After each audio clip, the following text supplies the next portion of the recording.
Hi, I'm Kelly Thomas. Welcome to Ingenious Baby. Every week I'll interview leading experts to help you help your child reach their full potential so that your child can become all that they were born to be. Welcome to this baby. Today, Beverly Stokes, an international author and baby movement specialist, will tell us what to do when your baby wants to skip crawling and go straight to walking. Beverly, thank you so much for being here. I'm delighted to be here, Kelly, to talk about my work. What is a baby movement specialist? Developmental movement is the foundation of all human movement. And for over 25 years, I have been coaching parents on their baby's natural movement in the first year.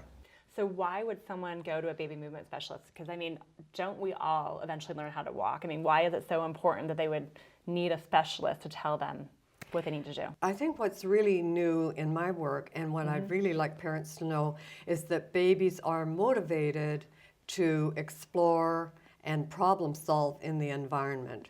And so they're doing the movements, but when there's a little toy around or something they can interact with, they'll explore for long periods of time, and they're learning, and they're exploring and wanting to share their experience. This enhances their learning and their cognitive development.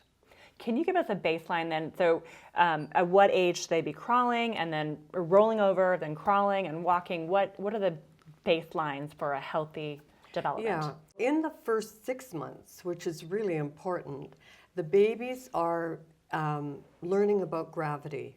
They're developing strength. They're developing head and neck control.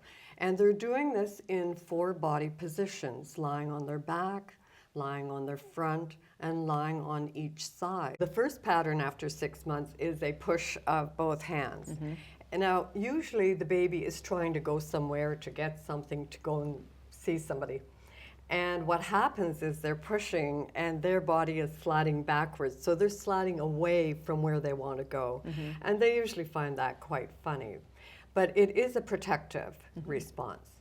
The second pattern is the belly crawling pattern. So that is a lateral pattern through one side of the body. And we see that in a 5-month-old baby when she pushes from the foot into a reach, to reach a toy, to touch the mother's face, something like that. But at 7 months now they do this. It's a reciprocal pattern on both sides of the body and, is known as belly crawling. And then babies get up onto their hands and knees. So they have to raise their belly up and go on hands and knees. And there they push back to sitting, to independent sitting. And parents aren't really tuned into that. They think they have to sit or prop the baby, but they don't. They just have to allow the baby to do the movements. And when the baby is up on their hands and knees, and that's very new for them, they'll push back to one side and go to sitting. Now, the other interesting thing, if you have ever been around a baby who is sitting for the first time, they're up there and now they have to reverse the sequence to go back down to their belly. So that's a lot of learning going on there. And after that, they go into hands and knees creeping. Now, people sometimes call that crawling, but I usually call the one on the belly crawling and the one on the cross-lateral movement hands and knees creeping. And that is with the reach of the hand and the diagonal connection through the body and the pull of the leg and both sides of the body. So creeping is, and for me, I always say creeping takes several months to develop fully. A baby is up there and it takes a while before it's a simultaneous action. And then they go in a staccato movement. So they're now increasing their timing. And then they will take time to do a more smooth action. So all of this learning in cross-lateral creeping is taking over 3 months.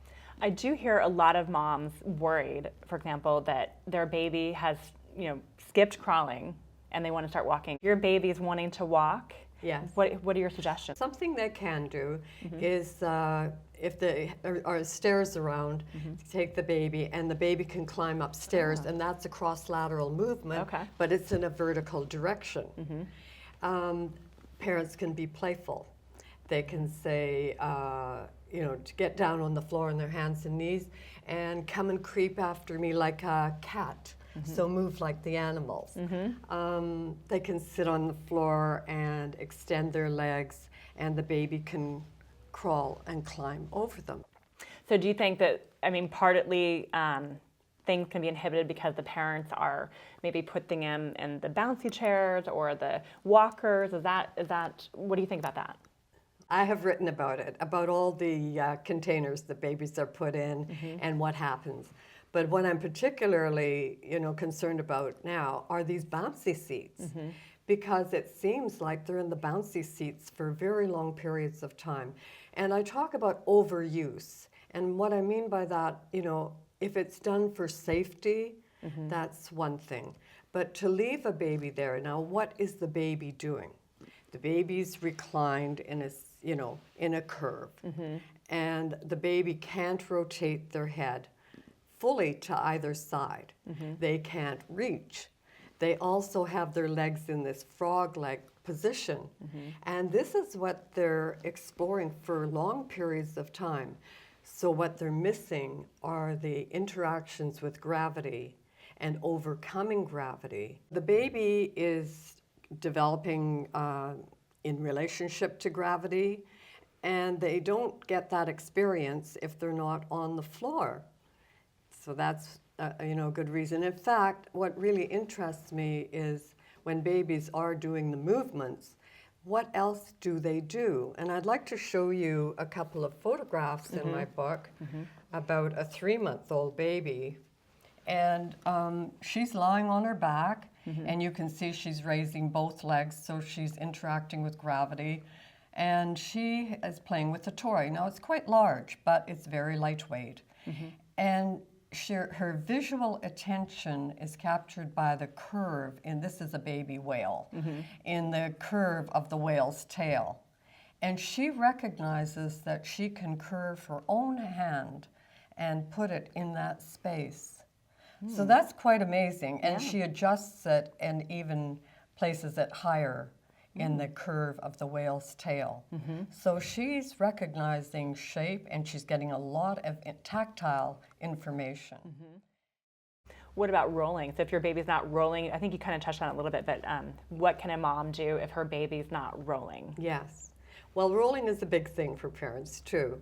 But rolling occurs again over several months. So a 3-month-old baby may just roll over to the side using, you know, just both legs going together, both arms going together. Now, when they roll from their back to their front, that is a different movement. And so they need to probably reach over with one hand across the body. Now, what a parent could do is maybe roll the pelvis a little if the baby gets stuck, and help the baby roll over. But rolling over, and another thing that's really important, that again, the parent can position herself or himself on either side. They can entice the baby with a toy. So when they place the toy to the side, they have to be sure there's enough space for the baby to roll.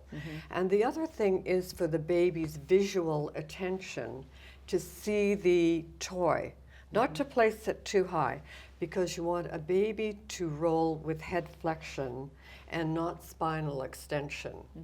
And so that is important, and again, to entice the baby on both sides.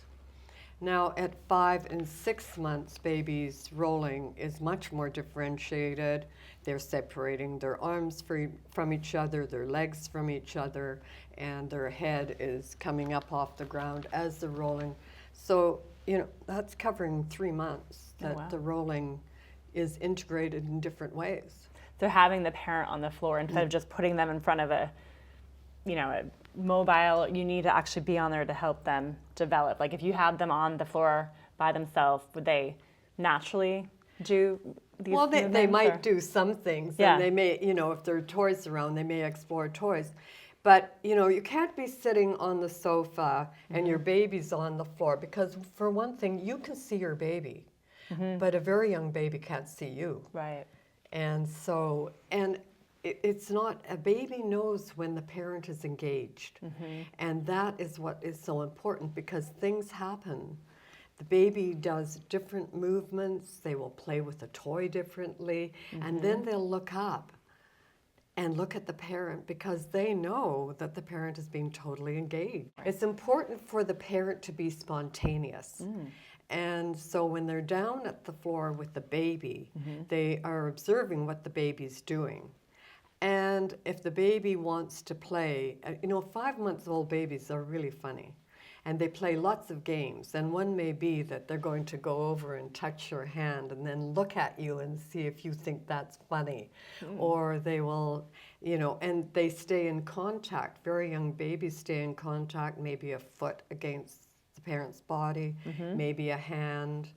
So when the parent is there, their social engagement and the interactions and the fun and play they can be doing with their baby is wonderful.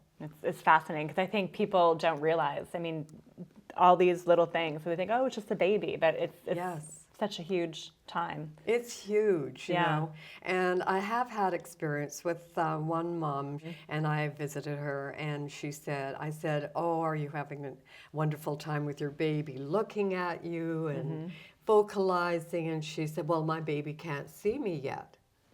So she didn't think it was important. She didn't think that the baby's vision had developed to the point where even in her arms. Oh, wow. So what I did was I actually had her stand up and hold her baby, and I videotaped her over the shoulder.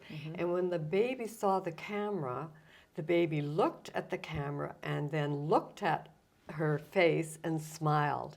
And she said, oh, he can see me. And I said, yes. Wow. Well, now, can you imagine their relationship now and how how she would interact differently with her baby? Well, I really appreciate you coming on and sharing this. So important, especially for parents, because I don't think people do realize how important it is. No. Where can they go to find more information about your research? I have a new website, beverlystokes.com, and that is going to have information about the Amazing Babies Academy. Great. Thank you so much. You're very welcome. It's lovely to be here. If you know someone who'd be a great fit for the show, come on over to ingeniousbaby.com and share your tips and story ideas. You are your baby's first and best teacher.